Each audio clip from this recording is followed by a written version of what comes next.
ואל תטמע באיש כמה בשרו להשיג מעלות חוכמה ויכול. והוא נפש אשר הגוף תסובב. והוא גלגל אשר יסוב עלי חול. Or in Peter Cole's translation.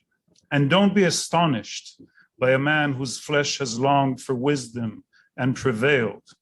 He is soul encircling the physique and a sphere in which all is held. We gather here this week out of love for Ibn Gabirol as a philosopher and a poet, and also out of a healthy dose of disobedience to his expressed will in these lines he wrote. Perhaps he really did wish that we perhaps he really did wish that we wouldn't be astonished by him, but we must. There are a few figures who draw such equal attention to their poetic genius and to their philosophical ingenuity. And so he truly forces us to be astonished and to study him and study his contemporaries as well. We don't always succeed with such study. Those of us teaching poetry stumble on the various philosophical terms and arguments. Those of us teaching philosophy and mysticism sense the poetic thrust in Gabirol's work, but don't always have the tools to assess them. So it is truly wonderful to gather here and study together, meeting on the borderlines of Judaism and Islam, Arabic and Hebrew, poetry and liturgy, mysticism and logic. The work produced in such meeting places truly is, as Ibn Gabirol puts it, a sphere in which all is held, a sphere which really should be addressed primarily in joint conversation. This conference is the climax of a series of events we had here at Tel Aviv University celebrating Ibn Gabirol's 1000th anniversary. We hosted scholars, poets, high school students, and more, trying to take the anniversary as an opportunity to think of our work, our culture and society through Ibn Gabirol's work. And even though all of us presenting papers in the following days will speak mostly about the 11th century, I would urge you to keep our present and our future in mind. Ibn Gabirol can and should be a beacon of scholarly rigor and courage, as well as a perfect example of turning the Judeo-Arabic heritage into a source of beauty, pride, and the seeking of truth. So on behalf of my co-organizer, Omer Michaelis, and on behalf of the academic committee and the University of Tel Aviv, we welcome our guests from abroad and our guests from Israeli universities, and look forward to our lively conversation in the days to come. The conference is held thanks to the generous support of the Humanities and Social Sciences Fund of the Israeli Science Foundation, and thanks to the support of Tau International.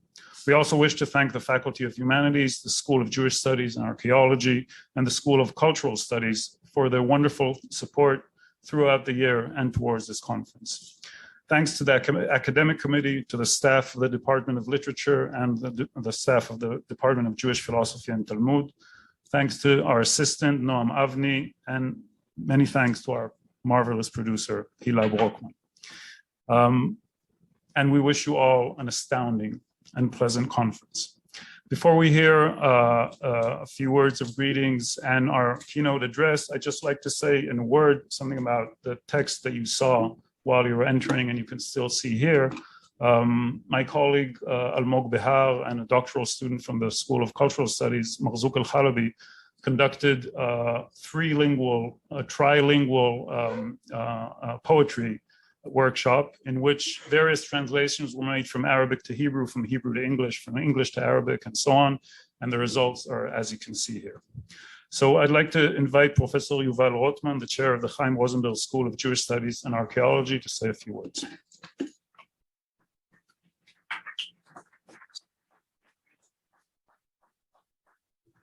Thank you, Ariel. Good evening, everyone.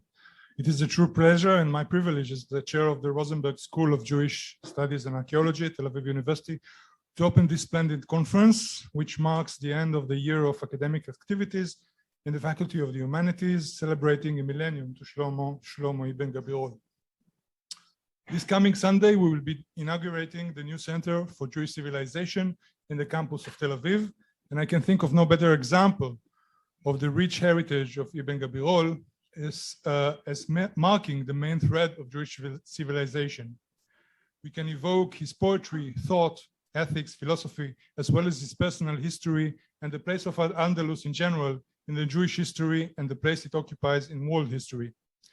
In all these fields, indeed, Ibn Gabirol contributed to the development of Judaism as a civilization, influenced by its neighboring civilizations, by mutual dynamics and conflicts, but in the same time maintaining a common thread as its structure of thought and expression. For us, researchers, scholars of the human spirit, he bequeathed an incredible legacy. And I would like to let his voice heard by quoting his poem, Two Things Have Met. Two things have met. Two things have met in me, one in the ways, and stand within me above or below. My tongue that hates to proclaim thy praise, my heart thy greatness to see and know. The angles of high cannot speak of thy glory. Then how shall contemptible men tell its story? When men bring tribute, an ox, say, or dove, the lean or the fat gives the equal delight, if but it's brought by the heart full of love. So too take my prayer as pricely right, for my soul and spirit unite in thy praise, two things having met in me, one in the ways. And the original Hebrew, שניים נפגשו בי, זה כמו זה, ועליי ניצבו מזה ומזה. לשוני אץ לספר מעללך, וליבי גדולך יבין ויחזה. משרתים לו ישיכון מכבודך, מעט אף כי אנוש צעיר ונבזה, אחי יקריב לך שור וזה תור, בלב נכון מאוד, שמן ורזה, לך תקרב תפילתי ותערב, כקורבן על ידי חוזה ומזה. כנשמתי כרוחי לך תברך, שניים נפגשו בי, זה כמו זה. I will not propose an interpretation of these very short descriptions of the poet's psychological complexity. I would nevertheless like to address the meeting point of tongue and that haste to proclaim God's praise, and the heart that conceives and perceives his greatness. As scholars, we share this meeting point where our perception and understanding meets our desire to describe it in haste, in words. We replace God's greatness with the greatness of the human spirit, the very essence of the humanities. As Ibn Gabirol says, it is our heart who leads the way to which we wonder, observe, and understand what greatness is. And maybe at time, in the haste of our tongue of writing, we sometimes forget what led us in the first place, the wonder of beholding greatness. Beholding and understanding the greatness of Ibn Gabirol for his generation and for generations to come characterizes this conference, which places Ibn Gabirol in an age of borderlines, poetry, philosophy, and mysticism. We will hear about his historical background, his philosophical language, theology, translation, and mysticism. I would like to thank Ariel Zinder for his initiative in conceiving and organizing the events of the past year, and for his enthusiasm, which caught our entire faculty. Thanks for both Ariel and Omer Michaelis for organizing this wonderful conference, to the members of the academic committee, and to all speakers and attendants. I would like to end with a sad note about the absence of a great man and scholar, Israel Levine, who passed away only last week. A scholar of medieval poetry and literature, Professor Levine was one of the founders of the Department of Hebrew Literature and the Katz Institute at Tel Aviv University, and the laureate of the Israeli Prize for the study of Hebrew literature. He revealed the Arabic Hebrew dynamics of medieval poetry, the characteristics and influences on Sephardic poetry, while showing its longue durée influence up until modern Hebrew literature. I would like to end by quoting from the introduction to his edition of Ibn Gabirol's poetry.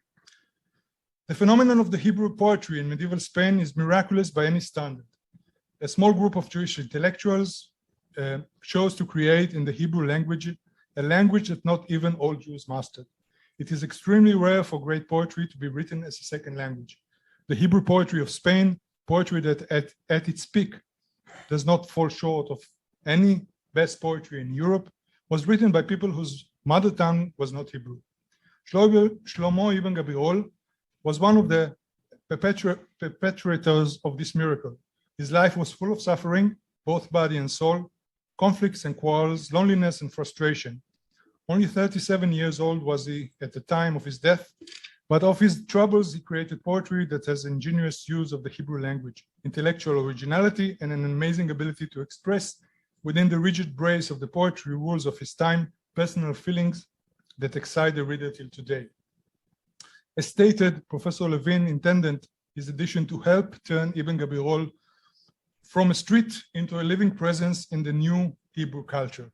This conference, as well as the events of the millennium to Ibn Gabirol, are perfectly in line with Levine's description. I wish all of us an excellent conference where both tongue and heart meet.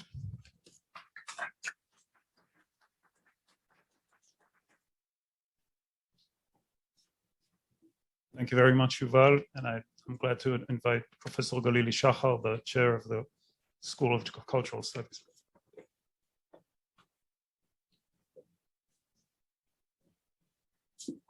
Thank you, Ariel. Good evening, dear colleagues, friends, students, Kahal Maskil. Poetry, remember, was once, still is, a word that calls a gathering, as such. In days of joy and holidays, ki bimei chag, in days of grief, singing, lamenting. The poem calls a name to that which was created, to that which was gone. It calls what being is. Not in vain, perhaps, the verse stanza is called in Hebrew bayit in Arabic, in Persian, as if it were a place of living. What form of life, however, death and poetry assumes? In its realm, creation, destruction, too human but cosmic, are taking place. Love and friendship are celebrated in the poem. Praying for justice is said. Humans and gods are in play, praising, debating, lamenting each other, longing, and now the echo chamber. ואל תטמע באיש כמה בשרו. להשיג מעלות חוכמה ויכול, והוא נפש אשר הגוף תסובב, והוא גלגל אשר יסוב עלי חול. Thank you, Ariel, for providing me becoming an echo chamber of yours and of Ibn Gabirol. The poetry of Solomon Ibn Gabirol calls us this evening to a gathering by its verses, in its names, in rhymes. We sit and study להשיג מעלות חוכמה. And indeed, the poetry of him and his age, al-Andalus, in the beginning of the second millennium, according to the Christian time, 400 years after the Hijri, in place of its kind, cosmic worldview, a galactic soul, the poem says, galgal asher yisov alei chol. Being expressed in rhyme, human condition, a body, longing, kama besaro, the secret of heaven on earth is seeks, nefesh asher aguf tesovev. So is the poetry of Ibn Gabirol. While praising God's name and the work of creation, while lamenting, begging forgiveness, demanding relief and redemption, asking for justice, bears often lyric voice, somewhat lonely, and yet it stood, we know, not always alone. His poetry was that of Ida, a community. In his world, we may find that which is called a poetic age, the time where the word, a poem, gave a measure, midah, to being, providing meaning to life and death. The Hebrew word in Ibn Gabirol's poetry, often biblical in origin, and yet, we know, was also an echo of Jewish, Muslim, Judeo-Arabic affairs. His work cannot be properly understood without dealing with the Arabic philosophical and poetic knowledge of late antiquity. In rhythm and rhyme, his poetry spoke not Hebrew alone, but Arabic too. Ibn Gabirol's poem, if carries a measure, Midal Advarim, this too it keeps, a tale of encounter of Arabs and Jews. But his poem hints also and often at a mode of a free spirit. I'm very much aware of the origin of this term, to find in Goethe, in Emerson, in Fitzgerald, among others, so I'm aware of its Orientalist context. However, a spirit that stands and crosses borders, marking the lines, providing a measure. This too was left to us in Ibn Gabirol's work, a call of a gathering, joyful, while studying and singing, yet not without grief. There is sadness in life. His poem left us with a longing. a desire of knowledge, written also in our bodies, kama besoro. The previous week, we just heard, Professor Israel Levine, an excellent researcher, a distinguished colleague at the Department of Literature, a teacher of medieval Hebrew poetry, passed away. Professor Levine dedicated his research to study of the poetry of Gabirol, Moshe ibn Ezra, Yehuda Levi, to mention only a few. And among his extraordinary achievement, a scholarly edition of Keter Malchut, of which we are to hear this evening too. Yehi Zecho Baruch. Dear friends and colleagues, I wish to thank you all for your arrival from abroad, from nearby. Dear guests, we are honored to welcome you this evening, Ariel and Omer and Mila, for your devoted deed along this year, but this evening, very much appreciated. You too gave us a measure, we may say, of scholarship and friendship, but also of an excellent academic management. I have to admit, right? Excellent academic management. Thank you both indeed. So wish us all during those days of chavruta, of sitting and learning together, thinking, celebrating, debating, crossing the borders perhaps together in the spirit of Gabirol. Bless you. Thank you.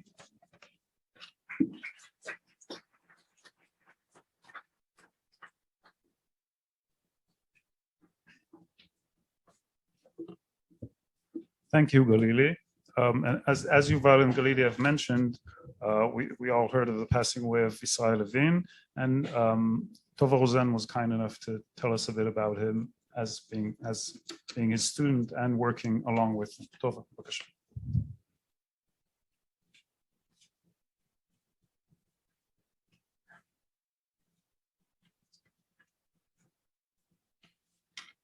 Dear colleagues, friends, and students,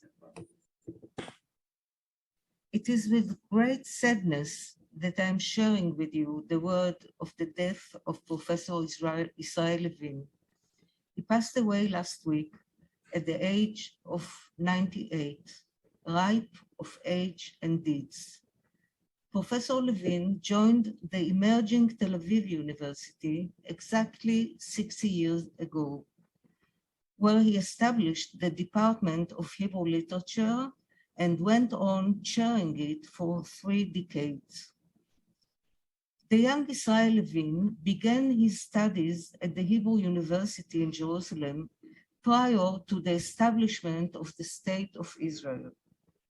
After taking part in 1948 war, he resumed his doctorate, which was supervised by the renowned Professor Chaim Shirman. Joining Tel Aviv University in 1962, he went on transmitting the Torah, as he said in Pirkei Avot, to thousands of students in Tel Aviv. It was in this very building, when it had still been brand new, that I attended his erudite and animated lectures on medieval Hebrew poetry. Time is short to relate here and now to the entire body of Levine's scholarly achievements, and the people who preceded me mentioned some of it. Hence, I will mention just part of his achievements. Levine's monumental opus, Me'il Tashbetz, and embroidered coat is a comprehensive survey of the secular Hebrew poetry in medieval Sepharad. Levine's generic thematic typology of this poetry underlines its proximity to Arabic poetry, while at the same time it points at its unique Hebraic Jewish characteristics. Apart from being a textbook for medieval Hebrew students, it also constitutes a rich treasure of Arabic poetry, translated into Hebrew by Levine's hand. Among other works, I will also mention his monographs on Shmuel Hanagid and Avraham ibn Ezra, and his critical editions of the liturgical poetries of Avraham ibn Ezra and Moshe ibn Ezra. To Shlomo ibn Gabirol, the subject matter of the present conference, Professor Levine dedicated 2 studies, a monograph on Keter Malchut and a book on the various mystical tendencies in Gabirol's poetry. Levine's scholarship will be remembered for entwining philological, aesthetical, and I don't know how to pronounce it, from ideational approaches, for intertextualizing between secular and religious traditions and listening to the echoes of medieval poetry in Hebrew poems written in the 20th century. For this and for many more, he was declared the laureate of the Israel Prize for the year 2009. May his memory be a blessing. Yehi zecho baruch.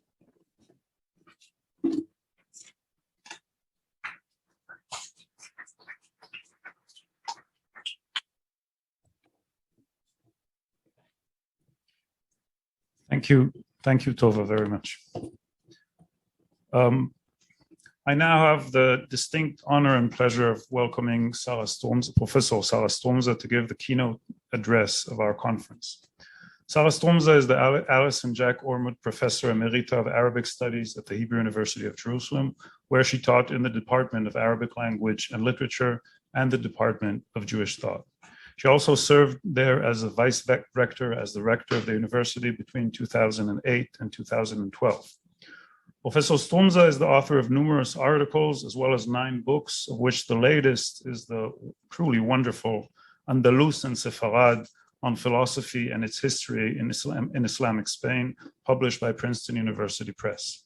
She was awarded the Humboldt Research Award and the Leopold Lucas Prize, and was elected to be a member of the Berlin Brandenburg Academy of Science and Humanities, the European Academy of Science and Arts, and the American Philosophical Society.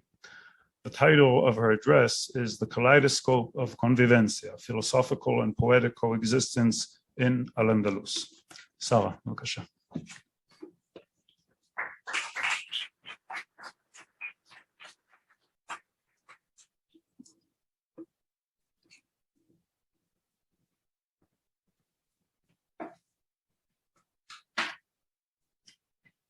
Thank you, Ariel. And I take this opportunity, first of all, to say thank you to Ariel and to Omer, who organized this wonderful conference and who chose a wonderful title for it, pointing out the existence in our mind and in our universities of borderlines and calling us to challenge it.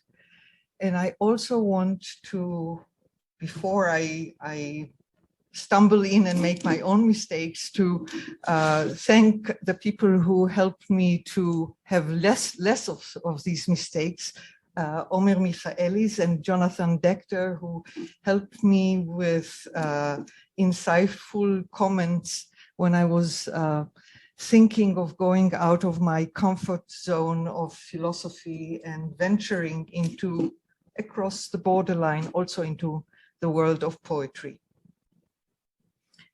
Ibn Gabirol's towering figure as a poet as well as a philosopher is emblematic of the golden age of Jewish culture in al-Andalus. The epithet "the first" is regularly added to his name. To give just a few examples, Salo Whitmire Baron presents him as, in the Muslim era, the first Spanish Jewish and apparently the first Spanish philosopher of distinction in any creed, with the exception of the mystic Ibn Masara. While for Matteo di Giovanni, he is simply the initiator of philosophy in the Iberian Peninsula. Following in the footsteps of Moses ibn Ezra, Ibn Gabirol is also commonly said to be the first to introduce the art of poetry into Hebrew, sometimes with an added specification. For Adina Tannenbaum, he is the first of the Andalusians to integrate a philosophical understanding of the soul into his devotional poetry, while Chaim Mirsky notes that he was the first to announce the tendency to present the aspirations for an approaching redemption from exile. Ibn Gabirol's contemporaries, like Moses ibn Ezra and Judah al-Kharizi, see him not only as a pioneer, but also as the pinnacle of Andalusian Hebrew poetry.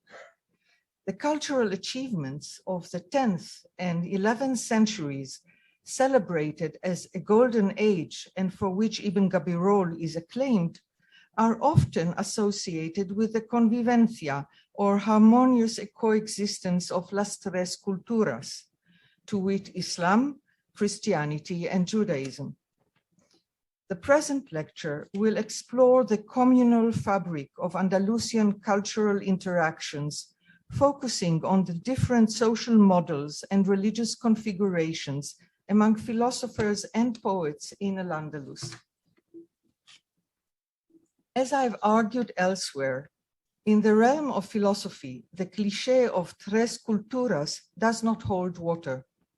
In general, the local Christians' presence in this domain is hardly felt in al-Andalus, that is, under Muslim rule, whereas the Jewish share is disproportionately high.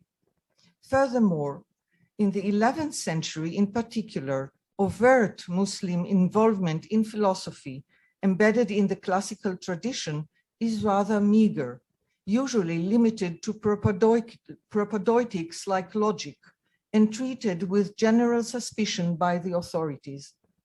Jewish philosophy, on the other hand, thrives in this period. One could, of course, argue that the actual Muslim and Christian philosophical activity being censored and covert is not accurately reflected in the number of books and even book titles that have reached us. This argument, however, is significantly weakened by the evidence of Ibn Sa'id, whose Tabaqat al-Umam, which offers detailed reports mainly, but not only, on Saragossa and its area, testifies to the disproportionately high Jewish role and the meager role played by Christians. It also seems plausible that the Jewish upholding of philosophy on a high level in the 11th century played a significant role in enabling Muslim philosophy to flourish in the following century. The difference between the three communities in regard to philosophy is striking, but one wonders to what extent it reflects the intellectual character of these communities in other domains too. The common image of a golden age revolves around the courtly culture, especially the Umayyad courts and those of the party kings. Philosophy, one must admit, was not the mainstay of this milieu, even less so than was the case in the Islamic East, where religious philosophy and religious debates had a significant role in majalis al-ilm, the sessions of intellectual discussions often held in the salons of members of the governing elite. Much more prominent in the court culture in al-Andalus is the role of poetry. When we examine contemporary anthologies or records of poetry, and I admit that I haven't combed them closely, but this is a very strong expression. Anthologies like the 10th century Ibn Khakan and Ibn Bassam, the 14th century Ibn Fadlallah al-Umari, or the 17th century Shihabuddin al-Makari, it looks as if the basic ethnic configuration of society was drastically different from that observed through the prism of philosophy. The most obvious and striking difference is the fact that in the realm of Arabic poetry, Muslims hold by far the lion's share, whereas Christian and Jews alike play a relatively marginal role, and their appearance in these anthologies remains anecdotal. And one can always say that in anthologies, anecdotes are just the tip of the iceberg, and they reflect Sitz im Leben, where there was more cooperation, but this is what we have. In what follows, I will leave aside Muslim poets, the mainstay of Andalusian poetry, and focus on the poetic profile of the two religious minorities. So first, the Christian poetry in al-Andalus. As noted by David Wasserstein, Andalusian Christians scarcely participated in Islamic political life, a fact which Wasserstein attributes to their lacking the necessary skills to do so. I quote, "The majority of those who did acquire these skills seem to have ended up as converts to Islam." A typical case is that of Kumis ibn Antunian in a little earlier period. Indeed, among Andalusian Christians, acculturation in general and the adoption of Arabic high literary culture in particular seems to have been a slow and tortuous process, encountering a strong resistance from the church. The Christians' limited involvement in the Andalusian Arabic culture and politics is also reflected in their meager participation in the domain of Arabic poetry. Christian presence is not very pronounced in the poetic anthologies, and not many Christians are quoted in these anthologies as distinguished poets. Arabic culture, however, gradually seeped into the Christian community, despite the clergy's efforts to block it out.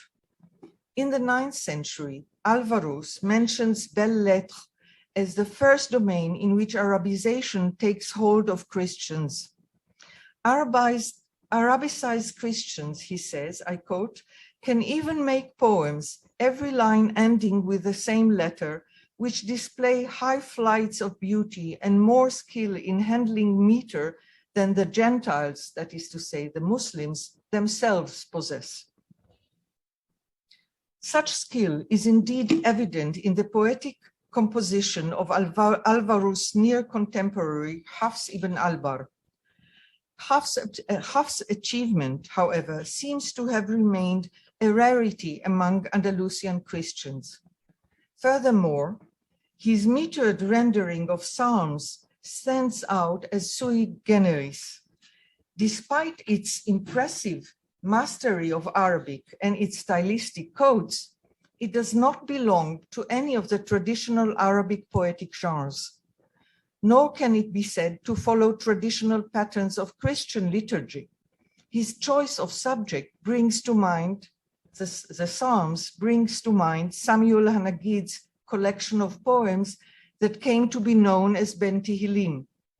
Hafs' Psalter, however, is indeed a poetic rendering of Psalms, supposedly along the lines of Jerome's commentary, whereas Hanagid's Ben Tehillim is composed of independent personal prayers inspired by Psalms, and thus does not offer a real parallel to Hafs' work. One could, of course, argue, as people often do regarding the Mozarabic literary output, that there must have been many more such works lost due to the aggressive censorship of Arabic books by the church authorities in Christian Spain. There is indeed some evidence that other Christians tried their hand in composing Arabic poetry. For example, Arabic poems by a certain Abbot Vincente adorn a 9th century collection of canons and pontifical decrees.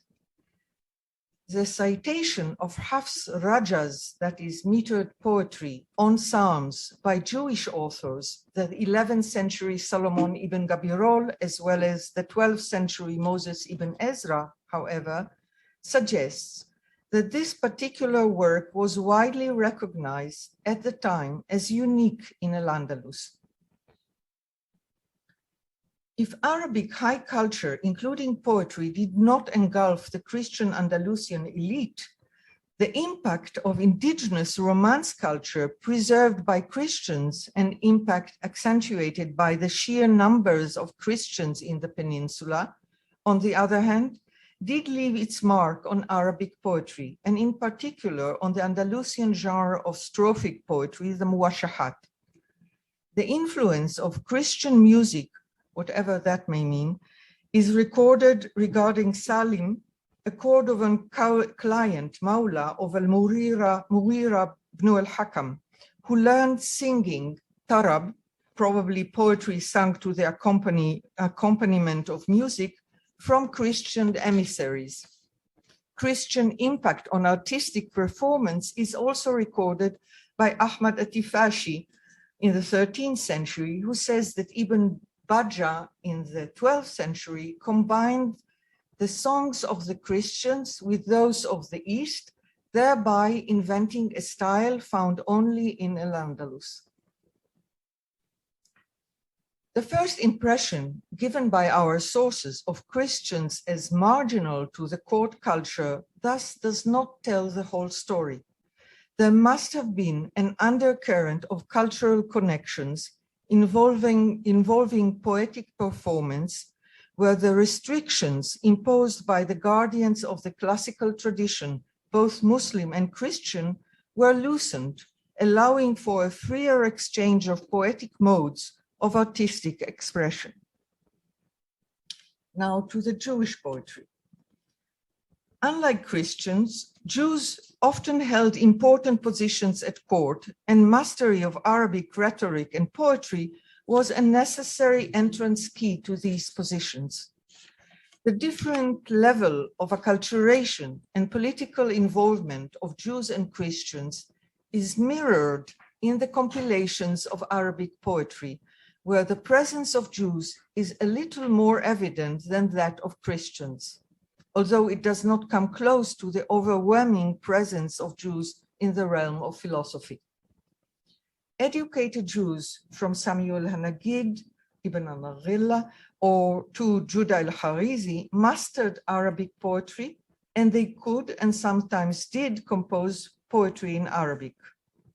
Among poets who composed poetry in Arabic, we find the names of Jews like Ibrahim ibn al-Fakhar, Abu Ayyub ibn al-Muallim, Nisim al-Israeli, Ibrahim ibn Sahl al-Israeli, Ilyas ibn al-Madur al-Yahudi, and the poetess Kasmuna bint Ismail, probably Samuel Hanagid's daughter. Arabic poetry constituted an integral part of the education of the elite, preparing its members to take an active role in the court culture. We know that even Jewish scholars and poets whose Arabic poetry did not reach us took pride in their ability to excel in that language. Ibn Ezra, for instance, Moses ibn Ezra, says that Moshe ibn Jikatila, who died in Saragossa around 1080, was among the foremost orators and poets in both languages. Min a'immat al-khutaba wa shu'ara bil-lughatayn. The same is true regarding Abu al-Fadl al-Hisdai, who mastered rhetoric and poetry in Hebrew as well as in Arabic. On the other hand, Ibn Ezra also feels the need to point out Isaac ibn Riyadh's shortcomings in this domain, saying that he did not excel in metric poetry because of his deficient knowledge of Arabic. وَكَانَ دُونَ ذَلِكَ فِي الشِّعْرِ الْمَوْزُونِ لِفَقْرِهِ مِنْ عِلْمِ الْعَرَبِيَّةِ. The main language of poetic expression among Jews, however, remained Hebrew, in which they composed both liturgical poetry, continuing a long tradition from late antiquity, and secular poetry, celebrating nature, love, and wine. Perhaps more than any other achievement, it is the formidable body of fine, intricate, and diverse Hebrew poetry that earned this period the title of the Golden Age of Jewish culture in al-Andalus. Shlomo Dov Goitein could thus say that, I quote, the Hebrew poetry, underlined, created in Muslim countries, particularly in Spain, is the most perfect expression of Jewish-Arab symbiosis.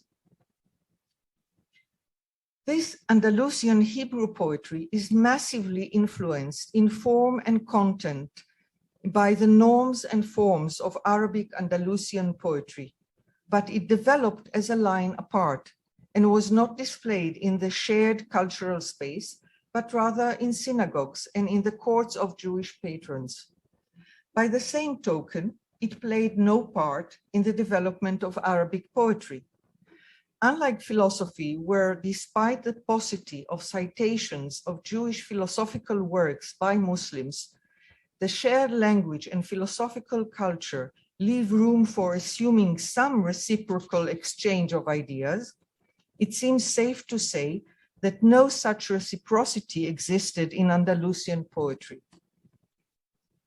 The bulk of Andalusian Jewish poetry, composed in Hebrew and in constant dialogue with Jewish tradition, was also fashioned with an eye to the surrounding scene of Arabic poetry, but it had no influence on the development of that scene.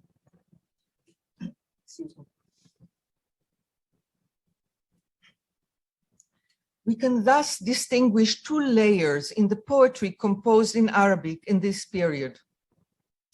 The first layer is what we can label common or shared poetry, displayed at court, destined to entertain rulers, and in which panegyrics are prominent.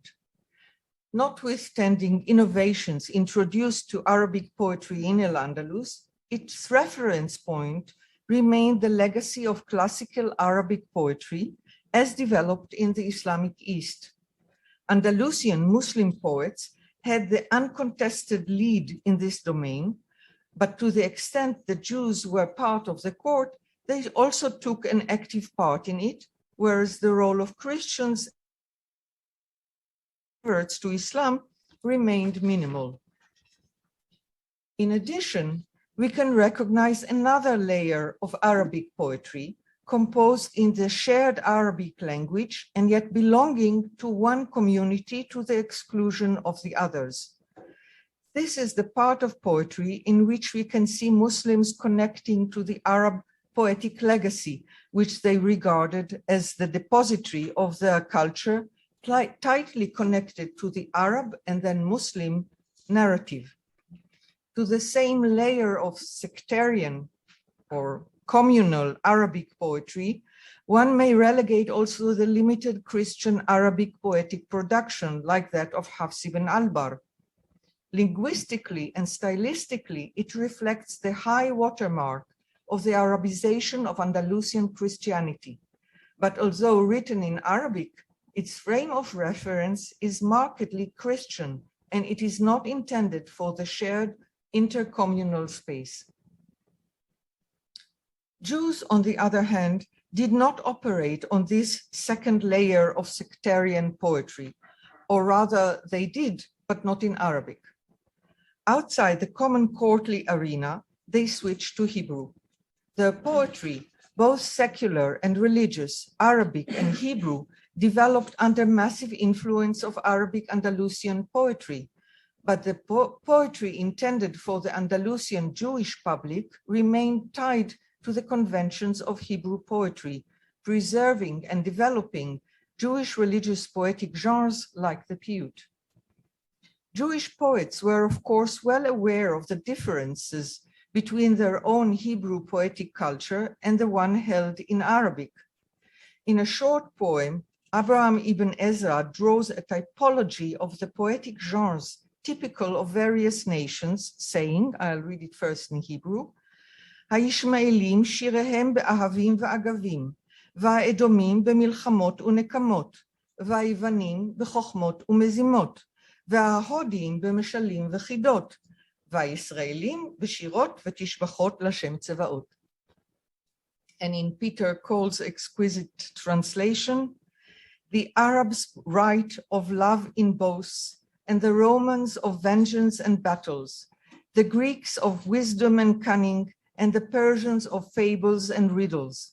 But Israel sings in psalms and hymns of God, the Lord of hosts. For Abraham ibn Ezra, then, love songs are the specialty of the Arabs, whereas liturgical poetry is typical of the Jews. Notwithstanding the polemical self-glorification of this poem, it also reflects Ibn Ezra's perception of what kind of poetry is expected in different social contexts. We have already noted the difference in the relative share of Andalusian Jews in philosophy and poetry. The numbers of Jews among the altogether small group of philosophers is out of all proportion with the percentage in the general population, usually esteemed around between 1/4 to 0.5% of the population, whereas their anecdotal presence on the scene of Arabic poetry accurately reflects their state as a small minority. Perhaps the most noteworthy difference between the socio-religious profile of poetry and philosophy in al-Andalus, however, concerns the relative role of Jewish and Muslim philosophers in the history of poetry. Jewish philosophers like Ibn Gabirol, Judah Halevi, Moses ibn Ezra, Abraham ibn Ezra, or Joseph ibn Tzaddik were all renowned major poets, some of whom can even be called professional poets, in the sense that poetry was for them a source of livelihood, whereas Muslim philosophers were not. Ibn Tufail and Averroes, peripatetic philosophers who, like Maimonides, occasionally composed some verses or some poetry, were no poets. Ibn Bajjah's above-mentioned interest in music is the exception.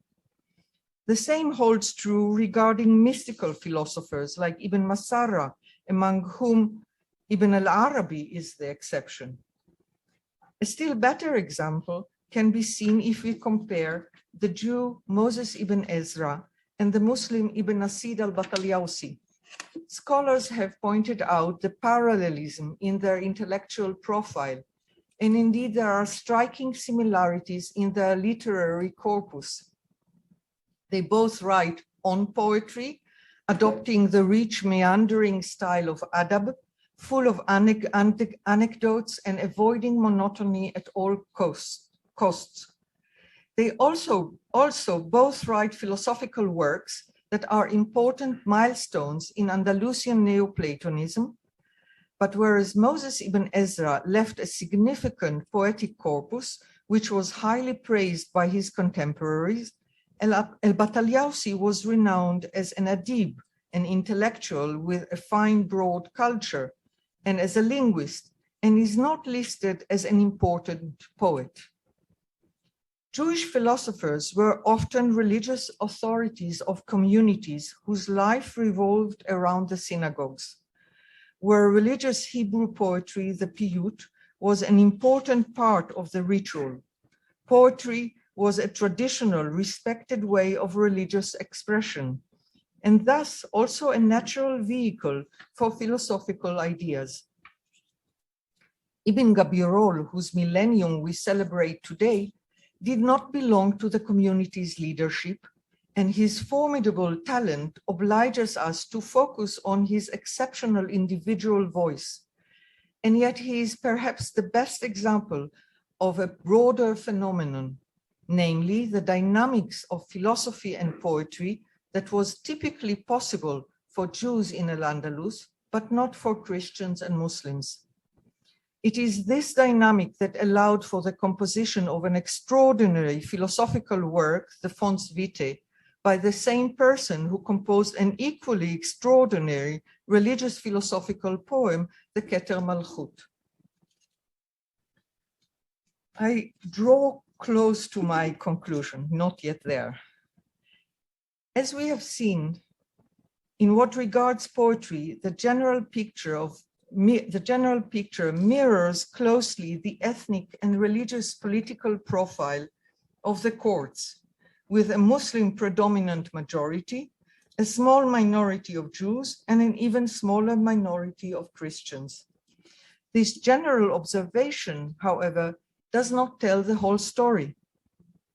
A closer look at what concerns Arabic Andalusian poetry uncovers a more intricate, layered picture.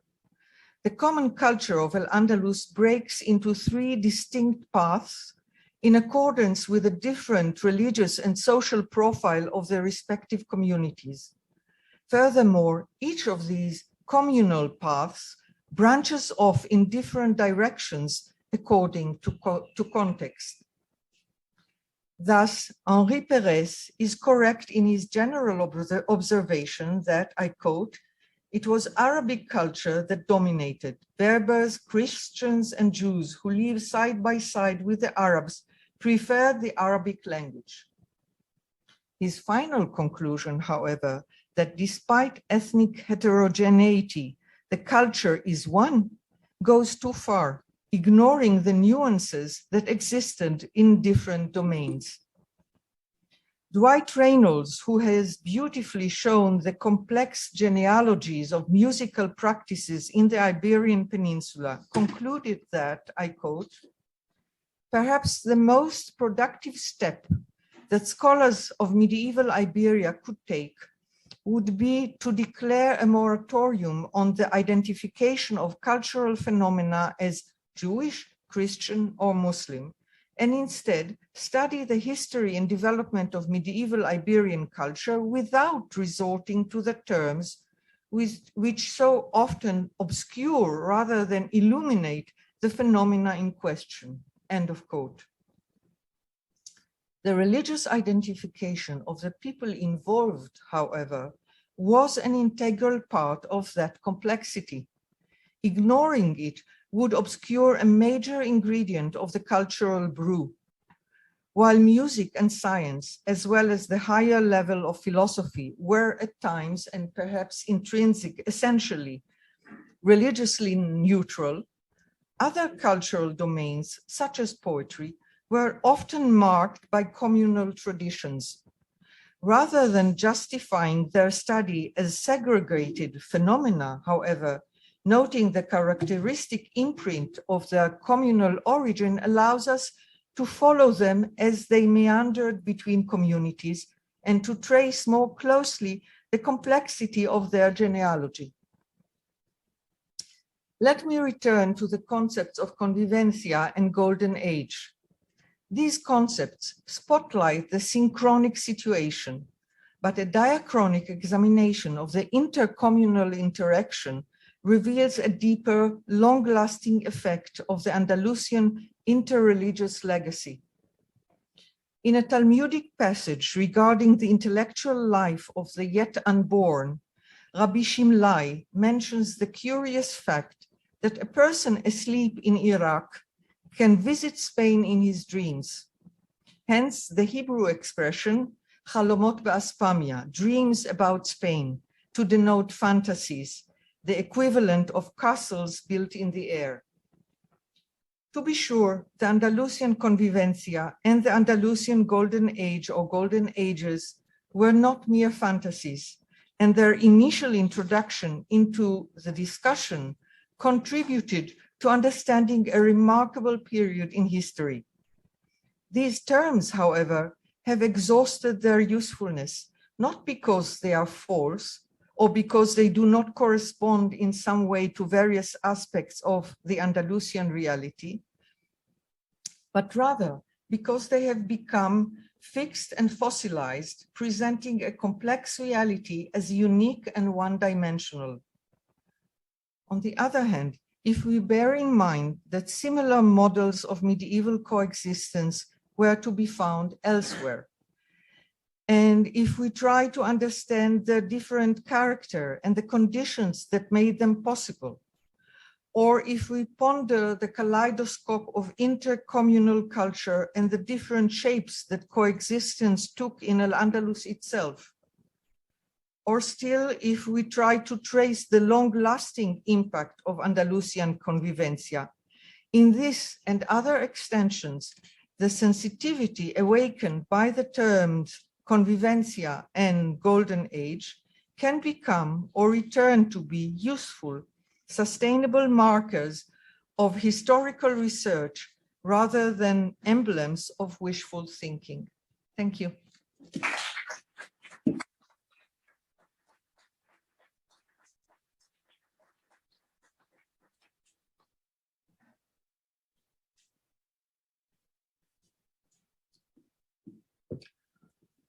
Sarah, thank you very much. We couldn't have wished for a better beginning. as we now both see the field and its complexities and the major challenges and questions. So thank you very much. I'm sure we'll have a chance to discuss some of the ideas in the next following days.